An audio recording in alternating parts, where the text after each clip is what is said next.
નમસ્કાર વિદ્યાર્થી મિત્રો, હવે આપણે સોલિડ સ્ટેટ ઇલેક્ટ્રોનિક્સ ડિવાઇસ આપણા ચેપ્ટરનું નામ છે ઘન અવસ્થા અને ઇલેક્ટ્રોનિક રચનાઓ. એમાં જે પણ શોર્ટ ક્વેશ્ચન છે એ એક્ઝામમાં ઘણી વખત પૂછાતા હોય છે અને જે અમુક પૂછાયા છે એવા ક્વેશ્ચન લીધા છે આપણે અને અમુક પૂછાઈ શકે. તો ફર્સ્ટ ક્વેશ્ચન છે, સામાન્ય રીતે ઝેનર ડાયોડ સિલિકોન અર્ધવાહકમાંથી કેમ બનાવવામાં આવે છે? કારણ આપો. તો કારણ કે જર્મેનિયમ અર્ધવાહક કરતાં સિલિકોનની પ્રવાહ ક્ષમતા વધારે હોય છે. એટલે જર્મેનિયમ છે એના કરતાં જે પ્રવાહ ક્ષમતા છે એ કોની વધારે હોય છે? સિલિકોનની. વળી ઊંચા તાપમાને તેની કાર્યક્ષમતા ઓછો ફેરફાર થાય છે. એટલે કે આપણે ટેમ્પરેચર વધારીએ એ વખતે સિલિકોનની જે કાર્યક્ષમતા છે એ કાર્યક્ષમતામાં ઓછો ફેરફાર થાય. એના પછી બીજો શોર્ટ ક્વેશ્ચન છે, ઝેનર ડાયોડની સંજ્ઞા તથા સમતુલ્ય પરિપથ દોરો. તો આ જે છે એ એની સંજ્ઞા છે. સિમ્પલ આપણે શું કરવાનું છે? ડાયોડ ડ્રો કરવાનો છે. ડાયોડના આગળ આ રીતે આપણે ઝેડ પાડી દેવાનો છે. એટલે આ થઈ ગઈ શાની સંજ્ઞા? Zener diode. એના પછી આ જે દેખાય છે એ તમને સમતુલ્ય પરિપથ છે. ઇમ્પિડન્સ દર્શાવેલો છે અને બેટરી દર્શાવેલી છે. એના પછી થર્ડ શોર્ટ ક્વેશ્ચન છે, ઝેનર વોલ્ટેજ. તો ઝેનર વોલ્ટેજ કોને કહેવાય? તો રિવર્સ લાક્ષણિક આલેખ પરના રેખીય ભાગ પરના કોઈ ટેસ્ટ પ્રવાહ IZT માટે જે પ્રવાહ બ્રેકડાઉન વોલ્ટેજ મળે તેને ઝેનર વોલ્ટેજ કહે છે. તો સપોઝ આ ગ્રાફ છે. હવે ગ્રાફમાં કઈ રીતનું છે? આ ફોરવર્ડ બાયસ રિજિયન છે, આ રિવર્સ બાયસ છે. ધીમે ધીમે આપણે વોલ્ટેજ વધારીએ છીએ એ પ્રમાણે શું થાય છે? કરંટ ધીમે ધીમે વધે છે અને એક એવા વોલ્ટેજે જે આપણો પ્રવાહ છે એકદમ વધી જાય છે. તો આ રીતે આ જે વધી જાય છે અને આ લાઈનને આપણે એક્સટેન્ડ કરીએ તો આ જે પોઈન્ટ મળે એને કહેવાય ઝેનર વોલ્ટેજ. એના પછી પાવર ક્ષમતા. જો ડાયોડનો બ્રેકડાઉન વોલ્ટેજ VZ હોય અને તે સમયે ડાયોડમાંથી પસાર થતો પ્રવાહ IZ હોય તો ડાયોડની પ્રવાહ ક્ષમતા. એટલે પાવર ક્ષમતાને આપણે જનરલી જે પાવર છે એને P વડે દર્શાવીએ છીએ. P બરાબર આપણને ઇક્વેશન છે P બરાબર VI. બરાબર. આ ડાયોડ માટે આપણે યુઝ કરીએ છીએ એટલે Z અહીં લખી દેવાનું. એટલે PZ is equal to VZ IZ. એ આપણી પાવર ક્ષમતાનો ઇક્વેશન થઈ. એના પછી ઝેનર ઇમ્પિડન્સ. જ્યારે ઝેનર ડાયોડ બ્રેકડાઉન વિસ્તારમાં કાર્યશીલ હોય ત્યારે જો બ્રેકડાઉન વોલ્ટેજમાં થોડો પણ ફેરફાર કરવામાં આવે તો ઝેનર પ્રવાહ ડેલ્ટા IZ માંથી મોટા પ્રમાણમાં ફેરફાર થાય છે. તેની મદદથી ઝેનર ડાયોડમાં ઇમ્પિડન્સની ગણતરી થઈ શકે છે. એટલે ZZ ઇઝ ઇક્વલ ટુ આવશે ડેલ્ટા VZ અપન ડેલ્ટા IZ. રેક્ટિફાયરનું કામ શું છે? તો AC સિગ્નલને DC સિગ્નલમાં કન્વર્ટ કરવાનું કામ છે. સાતમો ક્વેશ્ચન, ઝેનર ડાયોડની રિવર્સ લાક્ષણિકતા મળતો પ્રવાહ ખાલી જગ્યા કેરિયરના લીધે મળે છે તો માઇનોરિટી ચાર્જ કેરિયરના લીધે મળે છે.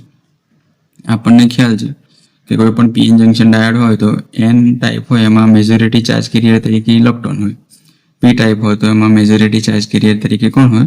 હોલ્સ હોય છે. બરાબર. તો સપોઝ આમાં મેજોરિટી ચાર્જ કેરિયર ઇલેક્ટ્રોન. કઈ રીતે યાદ રાખવાનું તમને? તો N એટલે નેગેટિવ એટલે આમાં મેજોરિટી કોણ હશે? ઇલેક્ટ્રોન હશે. અને માઇનોરિટી ચાર્જ કેરિયર તરીકે કોણ હશે? તેનું ઉલટું. ઇલેક્ટ્રોન મેજોરિટી હોય તો આમાં માઇનોરિટી ચાર્જ કેરિયર તરીકે કોણ હોય? હોલ્સ હશે. અને આમાં Pમાં હોલ્સ મેજોરિટી ચાર્જ કેરિયર તરીકે છે, માઇનોરિટી ચાર્જ કેરિયર તરીકે અહીં હશે ઇલેક્ટ્રોન. તો જે પણ આપણને ઝેનર ડાયોડમાં રિવર્સ બાયસમાં જે પણ પ્રવાહ મળે છે એ શાના આધારે છે? માઇનોરિટી ચાર્જ કેરિયરના લીધે. એના પછી આપણો ક્વેશ્ચન છે 8મો ક્વેશ્ચન, 5 વોલ્ટથી ઓછા બ્રેકડાઉન વોલ્ટેજ ધરાવતા ઝેનર ડાયોડનો તાપીય ગુણાંક કેટલો? તો આલ્ફા Z બરાબર ઋણ છે. હવે આ છે ને એ આપણે ગ્રાફથી સમજવાનું છે. આ પ્રમાણે આપણને ગ્રાફ હશે. ગ્રાફ ઉપરથી આપણને આ જે છે એ ક્વેશ્ચન છે. તો જો ક્વેશ્ચન છે 5 વોલ્ટથી ઓછા બ્રેકડાઉન વોલ્ટેજ ધરાવતા ઝેનર ડાયોડનો તાપીય ગુણાંક આલ્ફા Z ઋણ છે. કઈ રીતે? તો જો ગ્રાફ ઉપરથી સમજો. અહીં આ બાજુ X એક્સિસ ઉપર ઝેનર ડાયોડનો વોલ્ટેજ આપેલો, ઝેનર વોલ્ટેજ આપેલો છે. અહીં તાપીય ગુણાંક આપેલો છે હવે 5 વોલ્ટ તમને કીધું છે અહીં, એટલે 5 વોલ્ટથી આપણે અહીં નીચેની બાજુ જોઈશું તો 0 થી આ નીચે ઋણ હશે, એટલે અહીં આપણને જે છે એ વેલ્યુ કેવું મળે છે, તાપીય ગુણાંકની વેલ્યુ ઋણ મળે છે, એટલે અહીં શું આવશે, ઋણ.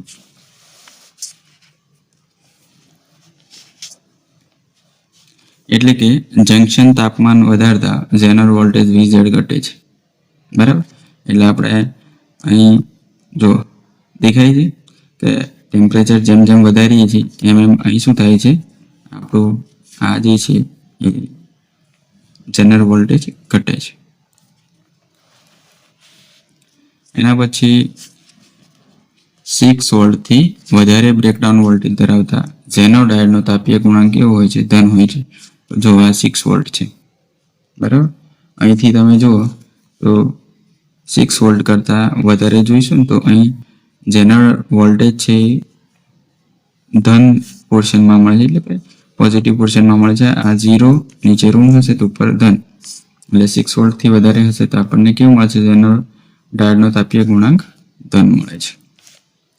અને એટલે કે તાપમાન વધારતા તેનો ઝેનર વોલ્ટેજ VZ વધે છે. એટલે કે જંક્શન તાપમાન વધારતા, એટલે આપણે આ તાપમાન વધારીએ છીએ એટલે શું થશે, ઝેનર વોલ્ટેજ VZ વધે છે. અને 5 વોલ્ટથી 6 વોલ્ટ વચ્ચે ઝેનર ડાયોડ તાપમાનની અસર નહિવત હોય છે.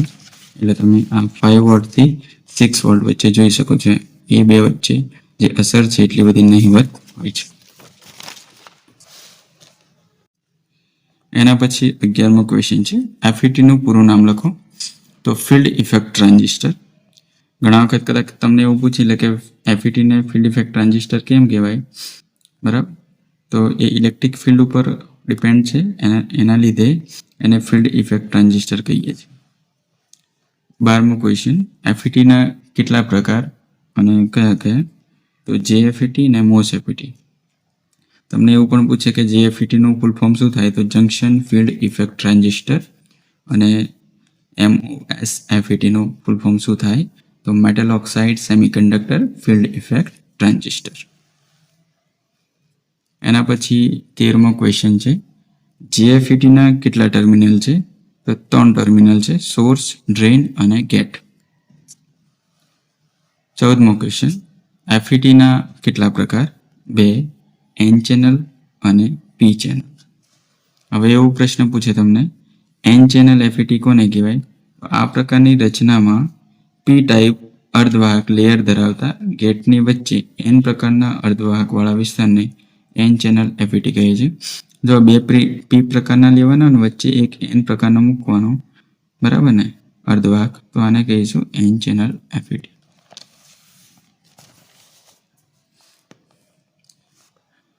હવે P ચેનલમાં એવું છે, જો N ચેનલમાં બંને P પ્રકારના હતા, હવે P ચેનલમાં શું હશે, બંને N પ્રકારના આજુબાજુ અને વચ્ચે કોણ હશે, N પ્રકારનું. તો આ પ્રકારની રચનામાં 2 N પ્રકારના અર્ધવાહક લેયર ધરાવતા ગેટની વચ્ચેના વિસ્તારને P ચેનલ FET કહે છે.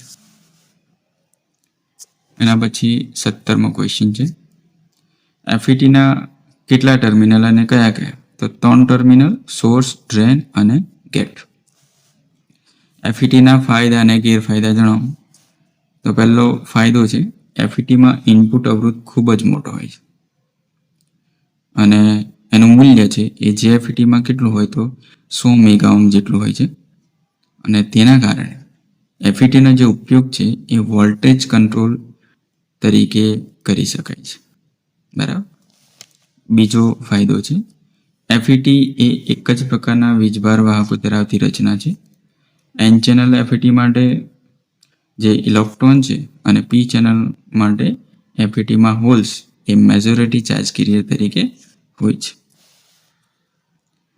ત્રીજો, FET એ બાયપોલર જંક્શન ટ્રાન્ઝિસ્ટરની સરખામણીમાં ઓછો અવાજ ઉત્પન્ન કરે છે.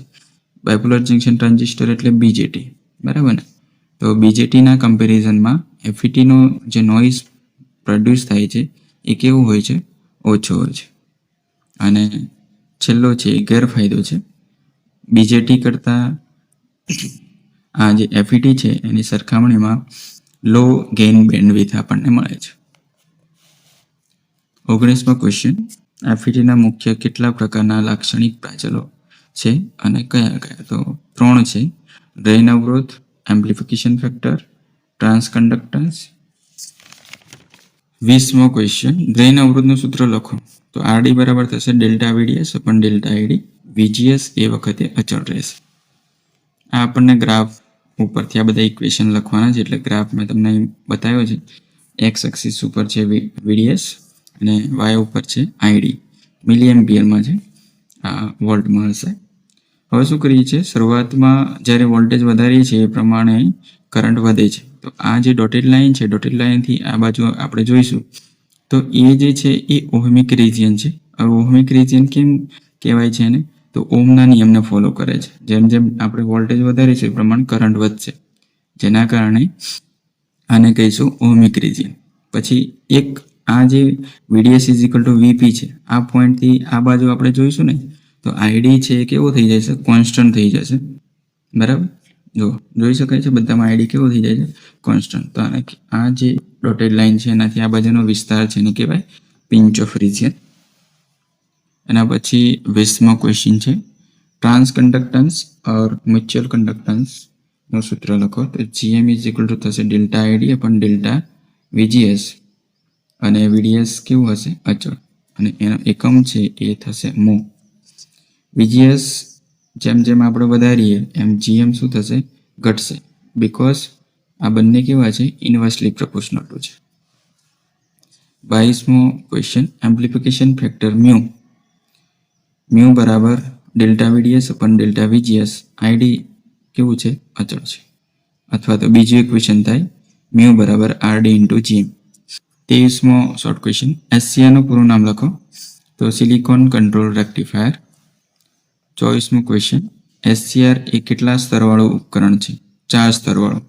PN PN. SCR માં કેટલા જંક્શન હોય છે? તો 3 જંક્શન હોય છે, J1 J2 અને J3. જો મેં અહીં નાની ફિગર ડ્રો કરી છે, આમાં જોઈ શકો છો કે જો 4 સ્તર છે, 1 2 3 અને 4. બરાબર, એટલે 4 સ્તર PN PN. બરાબર, પછી 3 આપણા જંક્શન છે, તો J1 J2 અને J3. આ એક જંક્શન, આ એક જંક્શન, આ એક જંક્શન. એના પછી આપણો શોર્ટ ક્વેશ્ચન છે, SCRના કેટલા ટર્મિનલ હોય છે? તો 3, એનોડ, કેથોડ અને ગેટ. એનોડ, કેથોડ અને ગેટ. SCRમાં મુખ્ય ટર્મિનલ કયા? તો એનોડ અને કેથોડ. બરાબર. નિયંત્રણ કરનાર ટર્મિનલ કયો છે? તો ગેટ છે. એ ગેટ એ શું કરે છે? આનું નિયંત્રણ કરે છે. એના પછી SCRની સંજ્ઞા દર્શાવો. તો આ જે છે SCRની સંજ્ઞા છે, આ એનોડ, આ કેથોડ અને આ શું છે? ગેટ. એના પછી SCRનો ઉપયોગ લખો. SCRનો જો બહોળો ઉપયોગ છે રેક્ટિફાયર પરિપથમાં થાય છે. બરાબર, રેક્ટિફાયર વિશે હમણાં આગળ જોયું, એસીનું ડીસીમાં કન્વર્ઝન કરે છે. સાદા રેક્ટિફાયરમાં લોડને મળતી ઉર્જાને નિયંત્રિત કરી શકાતી નથી, જ્યારે SCR દ્વારા જે લોડને મળતી ઉર્જા છે એને આપણે શું કરી શકીએ છીએ? નિયંત્રિત કરી શકીએ છીએ. SCRનો જો ઉપયોગ કરી અર્ધ તરંગ, પૂર્ણ તરંગ, બ્રિજ રેક્ટિફાયર જેવા પરિપથો આપણે શું કરી શકીએ છીએ? તૈયાર કરી શકીએ. પરિપથનો ઉપયોગ ઔદ્યોગિક સાધનોમાં થાય છે. આ ઉપરાંત SCRનો ઉપયોગ relay control, heater control, phase control, time delay પરિપથ, regulated power supply, battery charger, DC motor, speed control વગેરેમાં તેનો ઉપયોગ થાય છે. 31મો ક્વેશ્ચન છે, UJTનું પૂરું નામ લખો. તો કહેવાય યુનિ જંક્શન ટ્રાન્ઝિસ્ટર. યુનિ જંક્શન ટ્રાન્ઝિસ્ટરના કેટલા ટર્મિનલ? 3, બેઝ 1, બેઝ 2 અને એમિટર. યુનિ જંક્શન ટ્રાન્ઝિસ્ટરને UJT જ કેમ કહેવાય એવો પ્રશ્ન કોઈ પૂછે તો એમાં કહેવાનું કે તેમાં ફક્ત એક જ PN જંક્શન છે. બરાબર ને, એટલા માટે એને કહેવાય યુનિ જંક્શન ટ્રાન્ઝિસ્ટર. એના પછી છે UJTની સંજ્ઞા દર્શાવો. તો આ જે છે એ UJTની સંજ્ઞા છે. આ એમિટર છે, આ બેઝ 1 અને બેઝ 2. અહીં જે એરો દર્શાવેલો છે ને એ શું છે? તો ફોરવર્ડ બાયસમાં જ્યારે આ હોય એ વખતે વિદ્યુત પ્રવાહની દિશા કઈ છે એના માટે આ એરો દર્શાવેલો છે. 35મો ક્વેશ્ચન, VP એટલે કે પીક વોલ્ટેજનું મૂલ્ય કોના પર આધારિત છે? બરાબર ને, UJTમાં આપણે જે IV કેરેક્ટરિસ્ટિક હોય એમાં પીક વોલ્ટેજ મળે છે. તે કોના પર આધાર રાખે છે? તો યુજેટીના આંતર સ્ટેન્ડ ઓફ ગુણોત્તર ઈટા પર. ઓકે, યુજેટીનો ઉપયોગ લખો. યુજેટીમાં ઋણ અવરોધવાળો વિસ્તાર આપણને મળતો હોવાથી તેનો ઉપયોગ રિલેક્સેશન ઓસિલેટર તરીકે ઉપયોગ થાય છે. શાના માટે યુઝ થાય છે? રિલેક્સેશન ઓસિલેટર, જેનાથી આપણે શું કરી શકીએ છીએ? તો દાંતા એટલે કે સોતૂથ આકારના જે પણ તરંગો છે એના આપણે ઉપયોગ કરી શકીએ. યુજેટીનો ઉપયોગ એશિયાને ટ્રિગર કરવા એટલે કે એશિયાને ઓન સ્થિતિમાં લાવવા માટે વ્યાપક પ્રમાણમાં ઉપયોગ આનો થાય છે. બરાબર, એટલે એશિયાને ઓન કરવા માટે યુજેટીનો ઉપયોગ થાય છે. યુજેટીની મદદથી આપણે ફેસ કંટ્રોલ તેમજ ટાઈમર પરિપથ પણ તૈયાર કરી શકાય છે. 37મો ક્વેશ્ચન છે. આપેલા યુજેટીનું આંતરબેઝ અવરોધ 7 કિલો ઓહ્મ છે અને તેનો આંતર સ્ટેન્ડ ઓફ ગુણોત્તર 0.62 છે, તો તેના અવરોધનો RB1 અને RB2 ની ગણતરી કરો. એટલે આમાં આપણે શું કરવાનું છે? RB1 અને RB2 ની ગણતરી કરવાની છે. એના માટે આપણે ઇક્વેશન લખીશું eta is equal to RB1 પણ RB1 પ્લસ RB2. ફાઇન્ડ કરવું છે RB1 અને RB2. તેના માટે આપણે શું કરીશું? વેલ્યુ કેટલી આપેલી છે પહેલાં લખી લઈએ. તો ઈટા ઇઝ ઇક્વલ ટુ 0.62 અને RB1 પ્લસ RB2 આપણને 7 કિલો ઓહ્મ આપેલો છે. એટલે આપણે RB1 શોધવાનો છે ને RB2, તો RB1 ને સૂત્રનો કરતા કરી દઈએ અહીંથી, એટલે આ બાજુ આવી જાય. એટલે eta RB1 plus RB2, ઈટાની value કેટલી છે? 0.62. RB1 પ્લસ RB2 કેટલું છે? 7 કિલો ઓહ્મ. મૂકી દો, ગુણાકાર કરીશું એટલે 4340 ઓહ્મ આપણને મળશે. હવે આ જે ઇક્વેશન છે એમાં RB1 આપણને મળી ગયું, RB2 શોધવાનું છે. એટલે RB2 ને સૂત્રનો કરતા કરો તો આ પેલી બાજુ જશે એટલે માઇનસ થશે. એટલે RB2 બરાબર શું થશે? તો 7 kilo ohm minus RB1. RB1 ની વેલ્યુ હમણાં આપણે શોધી. RB2 બરાબર આપણને મળશે 7000 માંથી આપણે 4340 બાદ કરીશું એટલે 2660 આપણને ઓહ્મ મળશે. એના પછી એક એક્ઝામ્પલ છે. આપેલા યુજેટી પરિપથમાં VBB is equal to 20 volt આપતા ફાયરિંગ પોટેન્શિયલ 15 વોલ્ટ છે. જો ફાયરિંગ પોટેન્શિયલ 10 વોલ્ટ મેળવવું હોય તો VBB કેટલા રાખવો પડે? અને અહીં V0 બરાબર 0.7 વોલ્ટ લો તો VB બરાબર NVBB પ્લસ VD. આવું ઇક્વેશન છે. આમાંથી શું કરવાનું છે? ઈટા શોધવાનું છે. એટલે ઈટાના સૂત્રનો ગણતા કરો. ઈટા બરાબર શું થાય? તો VP આ બાજુ છે, VD ને પેલી બાજુ લઈ જાઓ એટલે VP માઇનસ VD થાય અને આ ગુણાકારમાં છે એટલે અહીં છેદમાં આવશે એટલે ઈટા બરાબર VP minus VD અપન VBB. VP ની વેલ્યુ કેટલી આપેલી છે? 15. VD કેટલું છે? 0.7. VBB કેટલું આપેલું છે? તો 20 વોલ્ટ. એટલે આપણું કેલ્ક્યુલેટ કરીશું એટલે 0.715 મળશે. એના પછી VBB ફાઇન્ડ કરવાનું છે. એટલે VBB ને સૂત્રનો કરતા કરો VP માઇનસ VD અપન ઈટા. હવે એવું કીધું છે કે VP ની વેલ્યુ 10 વોલ્ટ લો. એ વખતે VBB કેટલું મળે છે? તો VBB બરાબર 10 વોલ્ટ લો, VD માઇનસ 0.7, ઈટા આપણે હમણાં શોધ્યો, કિંમત મૂકો એટલે આપણને VBB 13 વોલ્ટ મળશે.